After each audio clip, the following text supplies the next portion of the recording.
हरियाणा में हुआ बेखौफ माइनिंग माफिया। पहले मेवात में डीएसपी को मौत के घाट उतारा और अब यमुनानगर के बूढ़ इलाके में माइनिंग माफिया ने प्रशासनिक चौकी को आग के हवाले कर दिया। हालांकि ठेकेदारों के लोगों पर हवाई फायर भी किए और उनसे मारपीट भी की गई। गनीमत यह रही कि जिस वक्त ये हादसा हुआ उस वक्त खनन अधिकारी अस्थायी चौकी से खाना खाने के लिए बाहर रवाना हुए थे कि तभी माइनिंग माफिया एक कार और एक बाइक पर सवार होकर पहुंचे और उन्होंने आते ही ठेकेदार के लोगों से मारपीट की और अस्थायी रूप पर चेक पोस्ट बनी को आग के हवाले कर दिया।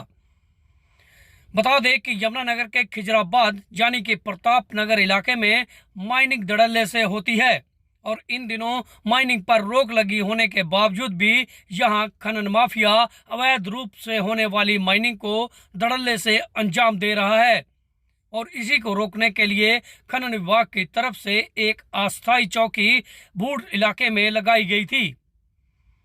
अधिकारियों को जब इस बात की भनक लगी कि अस्थायी रूप से चेक पोस्ट को खनन माफिया ने आग के हवाले कर दिया है तो उन्होंने पुलिस को तुरंत सूचना दी।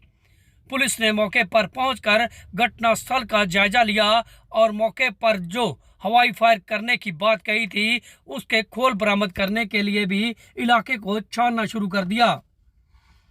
हालांकि इस पूरे विवाद में कुछ लोगों को मामूली चोटें आई हैं, लेकिन जैसे ही गोली चली यह लोग वहां से तीतर बीतर हो गए।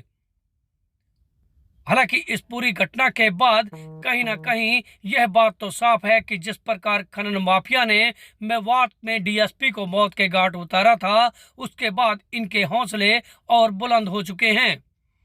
तभी तो यह ऐसी घटना को अंजाम देने के बाद अवैध रूप से खनन से भरी हुई गाड़ियों को भी इस रास्ते से लेकर फरार हो गए।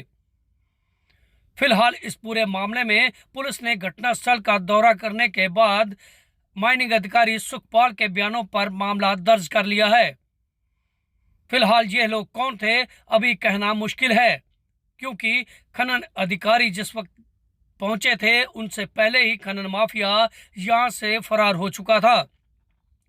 गौरतलब है कि इससे पहले भी कई बार खनन माफिया पुलिस पर हावी हो चुका है, लेकिन इस बार जो हुआ उससे तो साफ है कि अगर खनन अधिकारी खनन माफिया के रास्ते में आते हैं तो कुछ भी हो सकता है, क्योंकि अभी तो अस्थायी रूप से बनी चौकी को ही खनन माफिया ने आग के हवाले किया है और ऐसे में अगर भविष्य में कोई अनहोनी होती है तो उसका जिम्मेदार कौन होगा।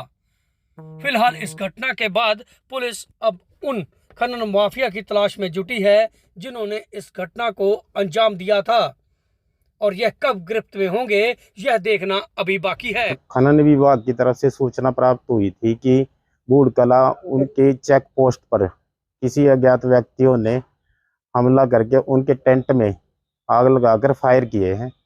जो इस सूचना पर मौके पर पुलिस पहुंची, वहां पर सुखपाल खनन रक्षक की दरखास्त पे मुकदमा दर्ज कर लिया है। कार्रवाई जारी है, अभी तक किसी की गिरफ्तारी नहीं हुई। हम कार में मोटरसाइकिलों पे आए थे लोग, अज्ञात लोग थे वो।